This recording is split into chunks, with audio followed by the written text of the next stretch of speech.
The girl cannot feel her feet. She is sitting in a shallow pit carved into frozen ground, high above the clouds on the spine of the Andes. The air is so thin that every breath feels like a theft. Around her, men move in heavy cloaks. Their lips are cracked, their hands shake, not from fear, from cold and exhaustion.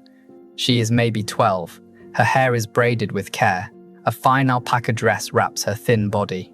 Someone has placed a small gold figurine in her lap, a llama, a tiny silver cup, a handful of maize. Her hands rest on top of it all, fingers stiff, trying to remember warmth. She is drunk. Her mouth is dry and bitter from coca leaves. Her head swims with chicha. The snow around her is dim and unreal, like a dream she cannot wake from. The priests speak, but their words slide past her. Blessings, prayers. She hears only the wind. It does not blow up here. It cuts. One of the priests kneels in front of her. He tucks the blanket tighter around her shoulders. His face is calm, professional. He is not angry. He is not kind. He is doing his job. He tells her what they told her in Cuzco. You are not dying. You are going to live with the gods. You are becoming their bride. The Empire will sleep safely under your protection.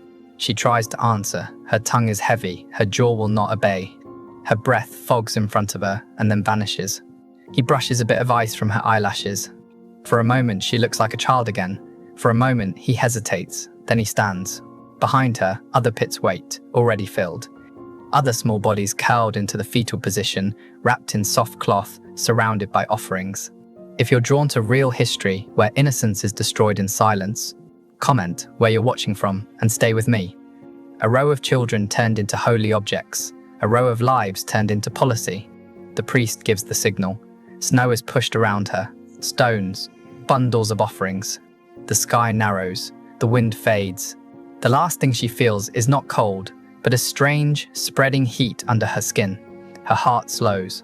The coca and alcohol finish what the mountain began. Up here, on a volcano higher than any European had yet climbed, a little girl falls asleep believing she has saved her people. Down below, the people will feast and thank the gods. And in the heart of the Empire, other little girls will hear her story and pray they are never perfect enough to be chosen. Because this is not where their suffering began, it is where it ended. And for many of them, this was not even the worst fate the Inca state had prepared for them. To understand why a child's corpse sits like a statue on a mountaintop for 500 years, we have to go back, down the mountain, down the path, all the way to the villages where she was still just someone's daughter. 15th century. Reign of the great Pachacuti. The empire is expanding, new valleys, new tribes, new harvests, and new children. Imagine a small Andean village clinging to the side of a steep slope. Houses of stone and thatch, terraces cut into the mountainside. People up before dawn, hands in the soil, eyes on the sky. Life is hard, but predictable. There is one day, though, that does not fit into the cycle of planting and harvest. One day, the villagers fear more than drought, more than frost, more than sickness. It is the day the imperial officials appear on the Inca road. They are not warriors, no spears, no blood on their tunics. They wear fine cloth, dyed in bright colors. They carry tally cords. They walk with the calm of men who know no one will say no to them. They are there to count. Not maize, not llamas, not textiles. They are there to count girls. When they arrive in the village square, the air changes. Conversations die mid-sentence. Mothers pull their daughters behind them. Fathers stare at the ground. No drums, no songs. Just a thick, waiting silence. The order comes quickly. Line them up.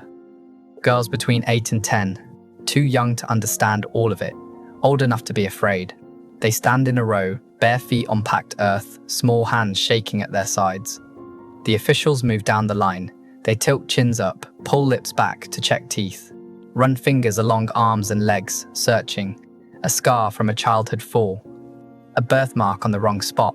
A mole that breaks the smoothness of skin. Any flaw is enough. Not this one. Next. They are not choosing personalities. They are choosing bodies.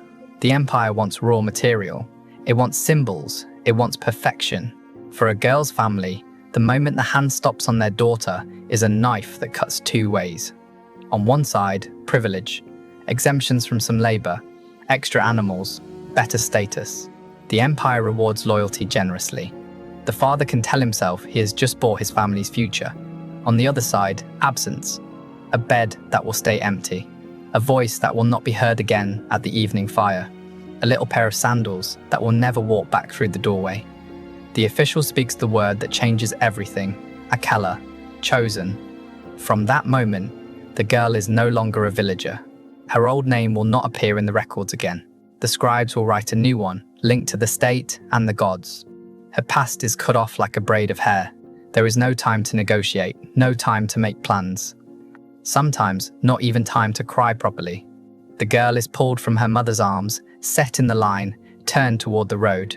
Her childhood ends in the middle of the village square. Her work for the state has just started. And this human inventory is only the first step in a system designed to strip these girls of everything they are. The journey to the Imperial Center is long. The girls travel with guards and officials along paved stone roads. They sleep in way stations. They see valleys and mountains they have never imagined. It is their first and last look at the outside world as free people. When they reach Cuzco or a provincial capital, they do not go to a temple plaza. They are led to a building that dominates the city like a block of carved mountain, the Akalawazi. From the street, it looks more like a fortress than a home. Walls of finely cut stone rise without gaps, no balconies, no windows opening to the city, just flat, blind angles. You cannot see in. No one inside can see out. The doors close behind them with a heavy, final sound. A bar drops into place. You do not need to tell a child what that means. She hears it in her stomach. Freedom just ended. Inside, the Akalawazi is another world. Courtyards, workshops, storage rooms, sleeping halls, gardens. Sunlight reaches the stone, but the place feels closed, controlled. The girls are surrounded by other girls. Dozens, hundreds, no father, no brother, no boy from the neighboring house. The only men allowed inside are the Sapa Inca himself, considered a living god, and the rare physician. Even the guards at the gates are eunuchs. Men whose bodies have been altered so they can be trusted inside this system without desire. Their high voices and flat faces are a warning. The state can cut anything it needs to cut to keep control. The true power here, though, belongs to the older women. The Mamaconas, they were once chosen girls too. Some were never selected for sacrifice. Some were too valuable to send away. Some simply had nowhere else to go when their youth ended. Now they run the Akalawasi with steady hands and eyes that miss nothing. Training starts immediately. Every day has a pattern: wake, ritual, work, instruction, more work, short sleep. The girls learn to weave kumbi, the finest fabric of the empire. Thin vicuña wool, complex patterns, cloth so soft it is fit only for temples and the emperor's skin. Small fingers pull, twist, tie, and pull again until they ache. A mistake is not just a workplace error. A flaw in the cloth is an offense against the gods. They also learn to brew chicha. They chew maize until their jaws ache, spit it out, let it ferment. The resulting beer will be poured at festivals, drunk by priests who never learn the names of the girls who made it. All of this is called service, but the real work is happening inside their heads. The Mamaconas do not shout. They repeat every day, every ritual, every correction. They press the same sentences into the girls' minds like hands pressing clay. You do not belong to your parents. You do not belong to yourself. Your skin is the state's. Your hair is the state's. Your womb is the state's. You are not a person. You are an offering. Any memory of home is labeled dangerous. Missing your mother is disloyalty. Thinking about boys is corruption. Wanting something for yourself is betrayal. They live better than the peasants outside. Soft blankets, enough food, meat more often than most people see in a year, fruit, warmth, baths. Their bodies are fed and cared for with real attention. But this is not kindness, it is investment. The empire is raising them like livestock meant for a special market. Their skin is rubbed with oils. Their hair is washed with scented herbs. Their teeth are inspected regularly. Their posture corrected, their behavior noted. Each day polishes them a little more. And every small bit of polish takes away something of who they used to be. This is how the empire wins, not through one dramatic act of cruelty, through a slow, total recalibration of what these girls think they are. And still, as they grow older, there is another layer the system has not yet revealed. Years pass inside the walls. The girls who arrived at 8 now stand taller, their voices lower. Their bodies change. In the dormitories at night, they whisper about what will happen next. No one tells them clearly. Rumors leak through cracks like cold air. They know one thing: no one stays a child forever in the House of the Chosen. Time here is not measured by the seasons. It is measured by biology. One day, a girl wakes to find a stain of dark red on her white tunic. She has become useful in a new way. When enough girls reach that point, the officials return to the Aklawasi, not the daily overseers, higher-ranking men from the state. They walk through the gates with a different energy. This is not inspection, this is harvest. The young women are lined up again in a courtyard. The air hums with tension. No one explains the categories to them, but they will learn fast. The Empire has 3 plans for them. The first is politics. Some girls are beautiful, but not quite the image the high priesthood wants on a mountaintop or a temple. Their skin is a little darker. Their lineage is from conquered chiefs. Their bodies can be spent in a different way. They become gift virgins. They are given to loyal nobles or local rulers in distant provinces. They leave the Aklawasi as symbols of favor, as passports to alliances, as living gifts that prove the emperor's generosity. One day, you are told you are a bride of the sun. The next, you are in the bed of a man you have never met, in a place you have never seen, your body turned into a tool for securing power and producing heirs. The second path is permanence. A smaller number are offered a different kind of life sentence. Stay. Take vows of celibacy. Become a mamakona. Teach the next generation to obey. Enforce the same rules that once confined you. You survive. You do not live. The third path is the one everyone whispers about in the dark. Kapakocha, the perfect girls, the ones with no scars, no marks, no flaws, no visible stain. The ones whose beauty makes even the officials pause. These are chosen for the ultimate role: sacrifice. They are told it is an honor beyond measure, that they will not really die, that they will become intermediaries between the people and the gods. Their names will be remembered in rituals. Their spirits will watch over the empire. The adults around them speak as if they have been given a throne. The girls' hands shake. And even this, as terrifying as it is still not the most extreme punishment the system has in reserve. Because there is another category the officials do not name in the courtyard. A category reserved for those who step outside the roles assigned to them. For them, the Empire has a fate even quieter, even slower than death on a mountain. Before that, there is a show. When a group of Kapakocha girls has been selected, the Empire does not send them away in secret. It throws a festival. Cuzco fills with people. Banners wave, drums pound, priests chant. Animals are led to slaughter as offerings. The Sapa Inca appears in public, the living son of the sun, and the chosen girls are brought out before him. They are dressed in the finest fabric they helped weave, jewelry of gold and silver, feathers from distant forests in their hair. The crowd stares, some with awe, some with pity, some with relief that their own daughters are not in that line. Everyone knows what this means. The girls are paraded as holy, celebrated as selfless. They are told again and again that they are saving the Empire from drought, from earthquakes, from famine. Their fear is painted over with flattery. This is the last time they will walk on flat ground surrounded by so many human faces. When the festival ends, the real journey begins. The procession leaves the capital and heads towards the mountains called Apis, sacred peaks, places where the gods are believed to live. The route is long, weeks, sometimes months, up valleys, across rivers, through thin forests of dark trees. Always climbing. At first, the girls can still talk to each other. They joke, they share stories of their villages. They cry a little at night. The air is cold, but still breathable. Then the world changes. The green disappears. The trees vanish. The ground beneath their sandals becomes rock, then ice.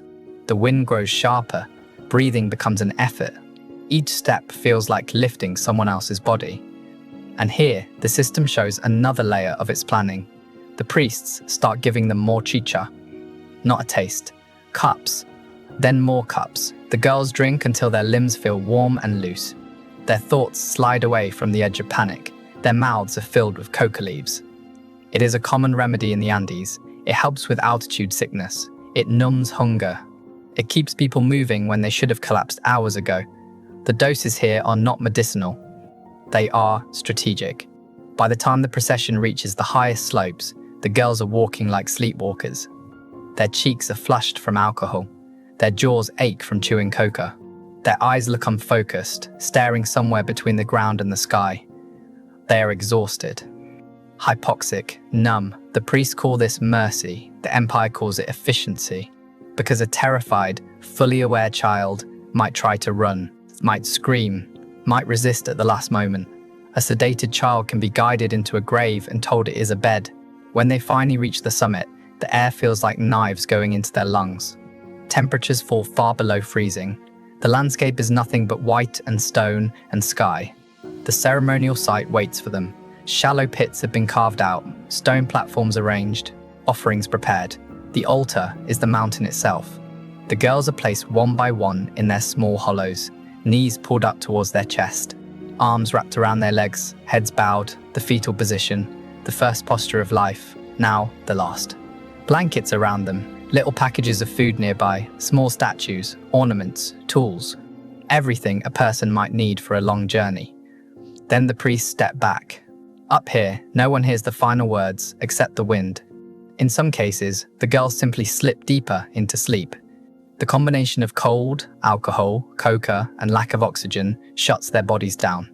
They feel a strange heat, they drift, they stop. Their corpses freeze solid before decay can touch them. In others, the end is faster and more direct. Archaeologists, centuries later, would find skull fractures. The kind of wound made by a single heavy blow from a stone club, a killing strike, quick, precise. Maybe the girl woke up at the wrong moment. Maybe the drug fog cleared just enough for terror to break through. Maybe her body tried to stand, to run, to fight. The Empire did not build its rituals to be interrupted. One way or another, the mountain gets its bride. The procession descends, leaving behind only stones, offerings, and small frozen bodies curled in the snow. Far below, in warm valleys, the people celebrate. The priests announce that the gods have been fed. The harvest will be safe. The earthquakes will stay calm. Up above, in a place without sound, a line of children sits in death, their skin preserved, their eyes closed. They stop being daughters. They become symbols. And for all the horror of this, for all the calculated coldness of turning a child into a religious tool, there is still a fate inside the Empire that is quieter, more private, and in many ways more cruel. It is reserved not for the perfect, but for the disobedient. The Achilles are called virgins of the sun. The system is obsessed with their purity. Their bodies are property. Property of the state, property of the gods. Any unauthorized touch, any secret desire acted upon is treated not as a sin, but as theft. And the Inca state does not forgive thieves easily.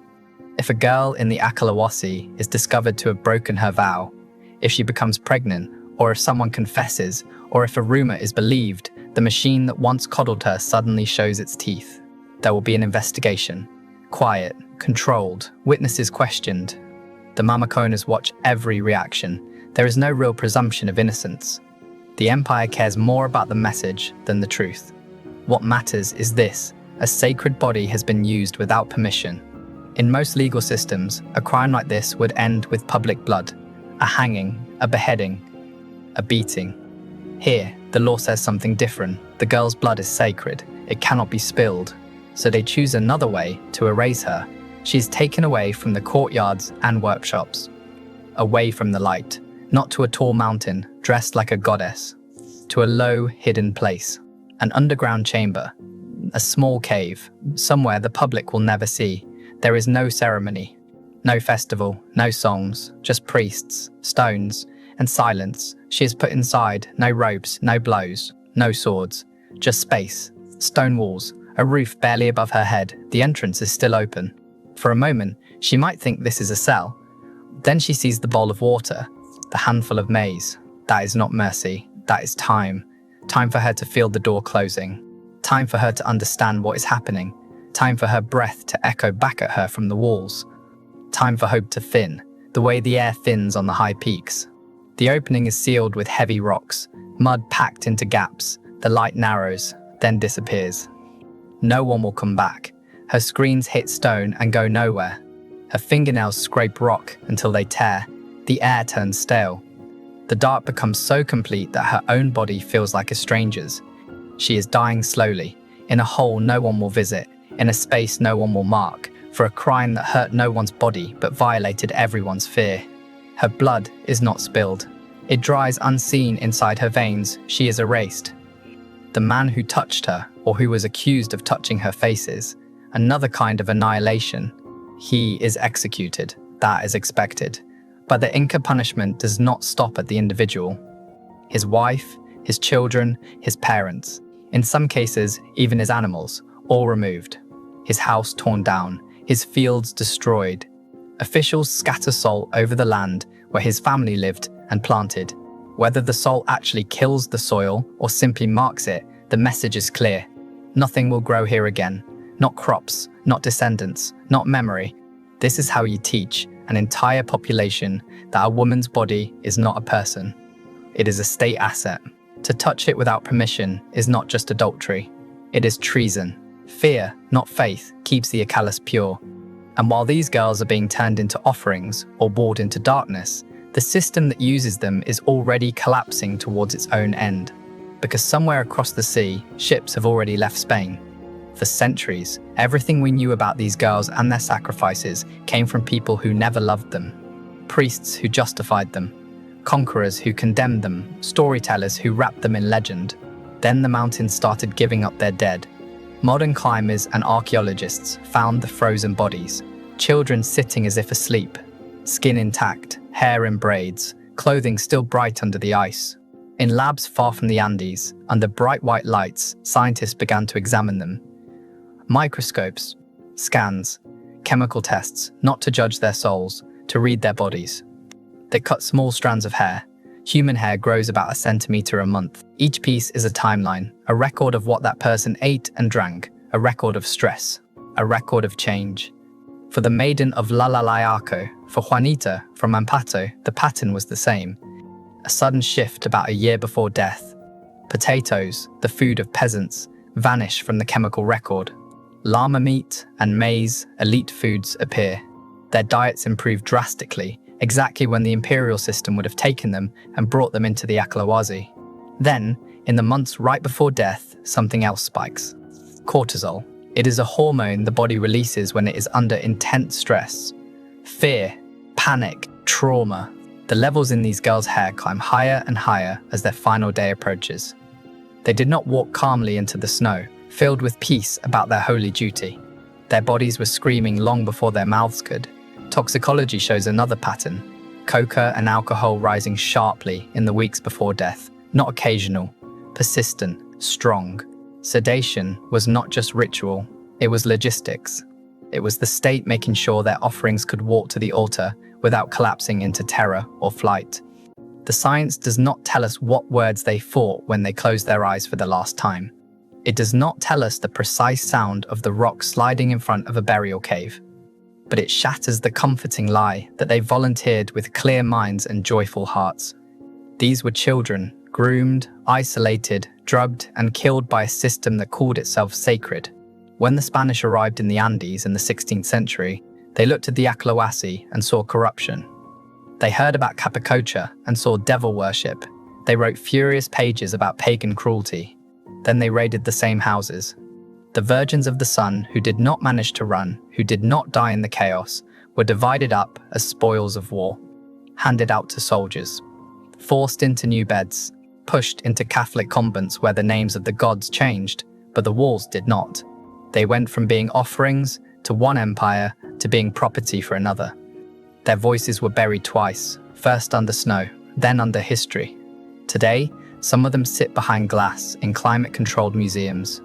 The air temperature is carefully regulated. The humidity is monitored. Placards explain their significance. Tourists file past, whispering, they are still beautiful. Their hair still lies in careful braids. Their faces, though shrunk by time, still carry the softness of youth. They do not look like monsters. They do not look like saints. They look like what they were. Children caught between a state and a god, We like to admire the Incas, their roads, their architecture, their agricultural terraces carved into impossible slopes, the almost surgical precision of their stonework, their ability to rule such harsh landscapes. All of that is real. So is this. None of that engineering genius existed, apart from a system willing to turn girls into offerings, to erase families for secrets in the dark, to use fear as the mortar holding society together. The mountains remembered what the chronicles tried to twist. The hair remembered what the prayers tried to hide, and now you know. So here is the only question that matters at the end of this story.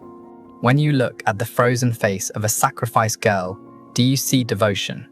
Or do you see a child who never got to choose whether her beauty would be a blessing or a death sentence? Answer that.